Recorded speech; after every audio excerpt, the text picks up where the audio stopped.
ವಾಕ್ಯ ಸಂಗಮ ಯೂಟ್ಯೂಬ್ ಚಾನಲ್ಗೆ ಇಂದು ಸ್ವಾಗತ.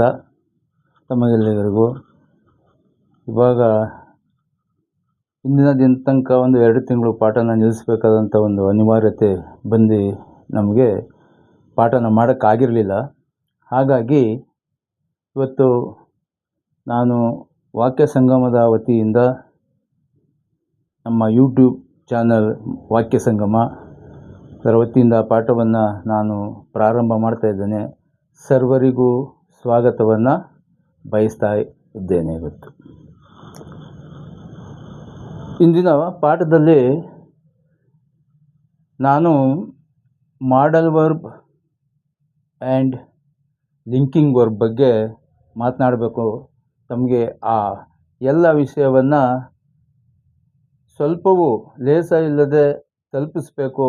ನಿಮಗೆ ಮಾತನಾಡೋದಕ್ಕೆ ಇಂಗ್ಲೀಷನ್ನು ಮತ್ತು ಇಂಗ್ಲೀಷನ್ನು ಓದಿ ಅರ್ಥ ಮಾಡ್ಕೊಳ್ಳೋದಕ್ಕೆ ಸುಲಭವಾಗಲಿ ಎಂಬ ಒಂದು ಸುಲಭ ರೀತಿಯಲ್ಲಿ ಅರ್ಥ ಮಾಡಿಕೊಳ್ಳಿ ಎಂಬ ಒಂದು ಮಾರ್ಗ ಸೂಚಿಯ ಮುಖಾಂತರ ಇಂದಿನ ಪಾಠವನ್ನು ನಾನು ಶುರು ಮಾಡಿದ್ದೇನೆ. ಎಲ್ಲ ಆತ್ಮೀಯ ಸ್ನೇಹಿತರಲ್ಲಿ ನಾನು ನನ್ನ ಒಂದು ಕಳಕಳಿ, ನೀವು ಇಂಗ್ಲೀಷ್ ಕಲಿಯುವಾಗ ಮಾತನಾಡುವಾಗ ಇವಾಗ ಎಷ್ಟೋ ಜನ ಇಂಗ್ಲೀಷ್ ಮೀಡಿಯಮ್ನಲ್ಲೇ ಮಕ್ಕಳೆಲ್ಲ ಓದಿಸ್ತಾ ಇದ್ದಾರೆ. ಆದರೆ ಕನ್ನಡ ಮೀಡಿಯಮ್ನಲ್ಲಿ ಸ್ವಲ್ಪ ಕಷ್ಟ ಆಗ್ತದೆ ಅಂತೇಳಿ ಈ ಪಾಠಗಳನ್ನ ನಾವು ಅವರಿಗೆ ಅನುಕೂಲ ಆಗಲಿ ಎಂಬ ಒಂದು ಮುಂದಾಲೋಚನೆಯನ್ನು ನಾವು ಇಟ್ಟು ಇವತ್ತು ನಿಮ್ಮ ಮುಂದೆ ನಾವು ಪಾಠವನ್ನು ಮಾಡ್ತಾ ಇದ್ದೇವೆ. ಸ್ನೇಹಿತರೆ, ಇಲ್ಲಿ ಲಿಂಕಿಂಗ್ ವರ್ಬ್ ಅಂದರೆ ಅದು ಸಂಯೋಜಕ ಕ್ರಿಯಾಪದವಾಗಿ ಕೆಲಸವನ್ನು ಮಾಡ್ತದೆ. ಅಂದರೆ ಸಂಯೋಜಕ ಕ್ರಿಯಾಪದ ಅಂದರೆ ನಿಮಗೆ ಸ್ವಲ್ಪ ಕನ್ಫ್ಯೂಷನ್ ಆಗ್ಬೋದಲ್ವಾ, ಇಂಗ್ಲೀಷ್ ಹಾಗೆ ಕನ್ಫ್ಯೂಸ್ ಆಗುತ್ತೆ. ಆದರೆ ಇಲ್ಲಿ ಮೇನ್ ವರ್ಬ್ ಅಂದರೆ ಮುಖ್ಯ ಕ್ರಿಯಾಪದಗಳನ್ನ ನಾವು ತಗೊಂಡಾಗ ಆ ಲಿಂಕಿಂಗ್ ವರ್ಬ್ ಮುಖ್ಯ ಕ್ರಿಯಾಪದದ ಒಡನೆ ಕೆಲಸವನ್ನು ಮಾಡ್ತಾ ಇರ್ತದೆ. ಅದು ಹೇಗೆ ಅಂದರೆ ಈ ಸಂಯೋಜಕ ಕ್ರಿಯಾಪದ ಅಂದರೆ ಲಿಂಕಿಂಗ್ ವರ್ಬ್ಸ್ ಅಂತ ಏನು ಹೇಳ್ತೀವಿ, ಆ ಕ್ರಿಯಾಪದಗಳು ಕರ್ತೃಪದವನ್ನು ಗುಣವಾಚಕ ಅಥವಾ ನಾಮಪದದ ಜೊತೆಯಲ್ಲಿ ಸಂಪರ್ಕವನ್ನು ಕಲ್ಪಿಸುವ ಕ್ರಿಯಾಪದವಾಗಿ ತಾವು ಕೆಲಸವನ್ನು ಮಾಡ್ತಾ ಇರ್ತವೆ. ಅದನ್ನೇ ನಾವಿಲ್ಲಿ ಲಿಂಕಿಂಗ್ ವರ್ಬ್ ಅಂತೇಳಿ ಕರಿತೇವೆ. ಆದರೆ ಲಿಂಕಿಂಗ್ ವರ್ಬ್ ಅಂದರೆ ಯಾವುದು ಇರಬಹುದು?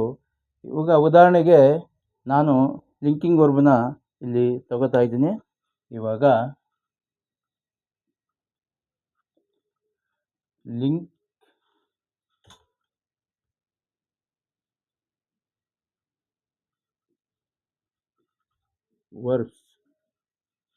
ಲಿಂಕಿಂಗ್ ವರ್ಬ್ಸಲ್ಲಿ ನೋಡಿ, ಈ ಪದವನ್ನು ತಾವು ಕೇಳಿದ್ದೀರ, ಕಮ್ ಅಂತೇಳಿ.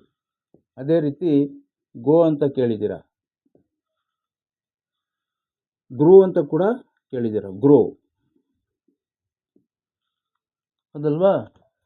ಅದೇ ರೀತಿ ಗೆಟ್ ಅಂತ ಕೂಡ ನೀವು ಇಲ್ಲಿ ಕೇಳಿದ್ದೀರ. ಇವೆಲ್ಲವೂ ಬಿ ರೂಪದ ಕ್ರಿಯಾಪದದ ರೂಪದಲ್ಲಿ ಇರ್ತದೆ. ಈ ಎಲ್ಲವೂ ಏನಾಗ್ತದೆ ಅಂದರೆ ಅದು ಸಂಯೋಜಕ ಕ್ರಿಯಾಪದವಾಗಿ ಮತ್ತೊಂದು ಕ್ರಿಯಾಪದ ಅಂದರೆ ನಾವು ಇಂಪಾರ್ಟೆಂಟ್ ವರ್ಬ್ ಅಂತ ಏನು ಹೇಳ್ತೀವಿ, ಮೈನ್ ವರ್ಬ್ ಅಂತೇಳಿ, ಆ ಪದಕ್ಕೆ ಇದು ಸಂಯೋಜಕ ಕ್ರಿಯಾಪದವಾಗಿ ಜೊತೆಗೆ ನಾಮಪದದೊಡನೆ ಹಾಗೂ ಸಂಕರ್ಪವನ್ನು ಕಲ್ಪಿಸುವಲ್ಲಿ ಮತ್ತು ಗುಣವಾಚಕದೊಡನೆ ಈ ಪ್ರಯೋಗಗಳನ್ನ ನಾವು ಮಾಡ್ತಾ ಇರ್ತೇವೆ. ಉದಾಹರಣೆಗೆ ನಾವು ಹೇಳ್ಬೋದು, ಯು ಗೆಟ್ ಆಲ್ರೆಡಿ ಓಲ್ಡರ್ ಅಂತ ಹೇಳ್ಬೋದು ನಾವು. ಉದಾಹರಣೆಗೆ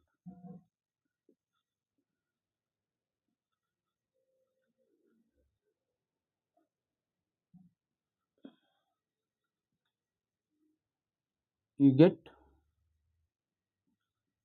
old,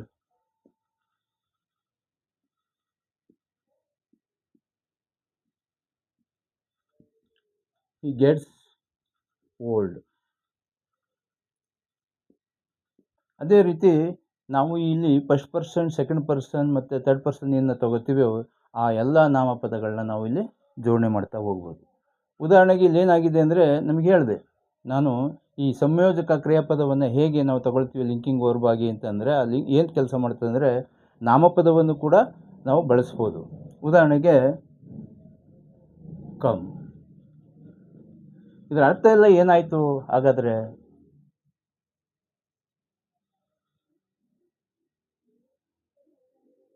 come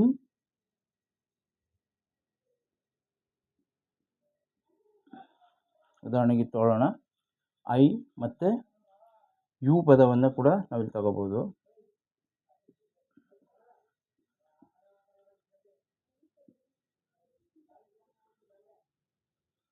you come bigger. ಈ ಎಲ್ಲ ಕ್ರಿಯಾಪದಗಳು ಏನನ್ನು ಹೇಳ್ತವೆ ಅಂದರೆ ಆಗು ಎಂಬ ಅರ್ಥದಲ್ಲಿ ಇದೆ. ಈ ಗೋ ಕೂಡ ಅಷ್ಟೇ. ಗೋನು ನಾವು ಈ ಅರ್ಥದಲ್ಲೇ ನಾವು ತಗೊಳ್ತಾ ಇದ್ವಿ. ಗೋ ಅಂದರೆ ಇಲ್ಲಿ ಹೋಗೋದು ಎಂಬ ಅರ್ಥದಲ್ಲಿ ಬರಲ್ಲ. ಕಮ್ ಅಂದರೆ ಬಾ ಅಂತಲೂ ಕೂಡ ಬರಲ್ಲ. ಇಲ್ಲಿ ಗ್ರೋ ಅಂದರೆ ಬೆಳೆಯೋದು ಎಂಬ ಅರ್ಥ ಆಗ್ತದೆ. ಗೆಟ್ ಅಂದರೆ ಹೊಂದೋದು ಎಂಬ ಅರ್ಥ ಆಗ್ತದೆ. ಆದರೆ ಈ ಎಲ್ಲ ಅರ್ಥವು ನೋಡಿದ್ರೆ ನಮಗೆ ಈ ಲಿಂಕಿಂಗ್ ವರ್ಬು ಏನಾಗ್ತದೆ ಅಂದರೆ ಹಿಂದಿನ ಒಂದು ನಾಮಪದ ಇಲ್ಲ ಗುಣವಾಚಕ ಏನಿದೆ ಆ ಗುಣವಾಚಕದ ಅರ್ಥವನ್ನು ಇವು ತಿಳಿಸ್ತಾ ಇರ್ತವೆ. ಅದು ಏನಾಗಿದೆ ಅಂತೇಳಿ. ಓಲ್ಡ್ ಅಂದರೆ ವಯಸ್ಸಾಗಿದೆ, ವೃದ್ಧನಾಗಿದ್ದಾನೆ, ವೃದ್ಧನಾಗುತ್ತಾನೆ ಎಂಬ ಅರ್ಥದಲ್ಲಿ ಇದೆ. ಯು ಗೆಟ್ ಓಲ್ಡ್, ನೀನು ಕೂಡ ವಯಸ್ಸಾಗ್ತಾ ಇದೆ ನಿನಗೂ.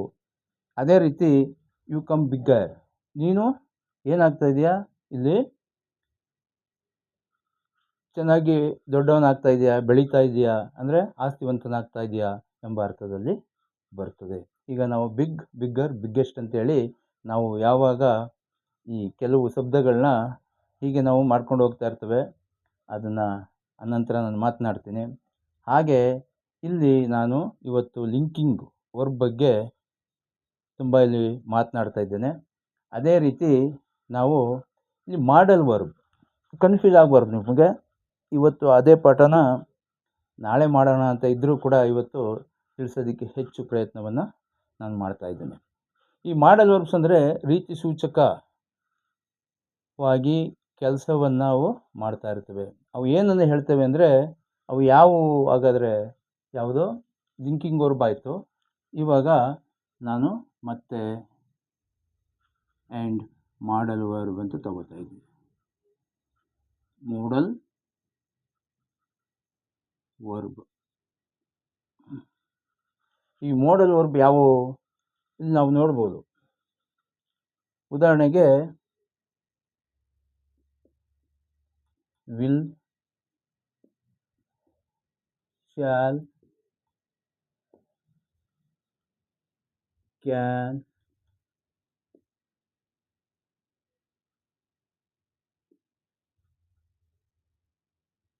Need, must, may. ಹೀಗೆ ಇನ್ನು ಅನೇಕ ಶಬ್ದಗಳನ್ನ ನಾವು ಮಾಡಲ್ ವರ್ಬ್ಗಳಾಗಿ ನಾವು ತಗೋತಾ ಇದ್ದೀವಿ.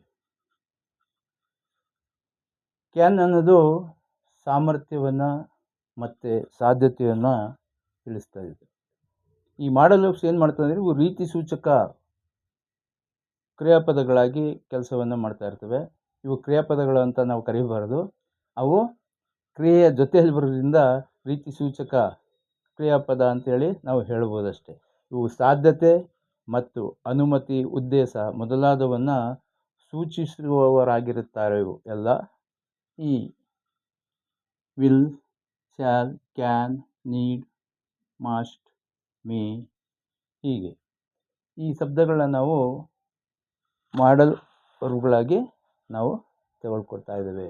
ಉದಾಹರಣೆಗೆ I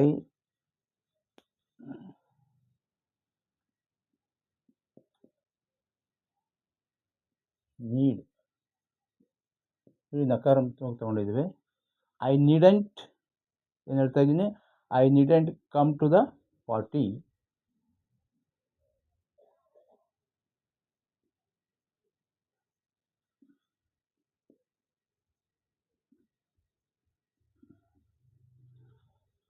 I needn't come to the party. ಇಲ್ಲೇನಾಗಿದೆ ಇವಾಗ ನೀಡ್ ಅನ್ನೋದು ಏನನ್ನ ಸೂಚಿಸ್ತಾ ಇದೆ. ಇಲ್ಲಿ ನೀಡ್ ಅನ್ನೋ ಪದ ಅವಶ್ಯಕವಿರು, ಅಗತ್ಯವಿರು ಅಂತದ್ದು. ಇಲ್ಲಿ ನನಗೆ ಬರುವ ಅಗತ್ಯ ಇಲ್ಲ ಎಂಬ ಅರ್ಥವನ್ನು ಅದು ಕೊಡ್ತಾ ಇದೆ. ಹೀಗೆ ಅನೇಕ ಶಬ್ದಗಳನ್ನ ನಾವು ಕ್ರಿಯಾಪದಗಳನ್ನ ಸೇರಿಸಿ, ಈಗ 40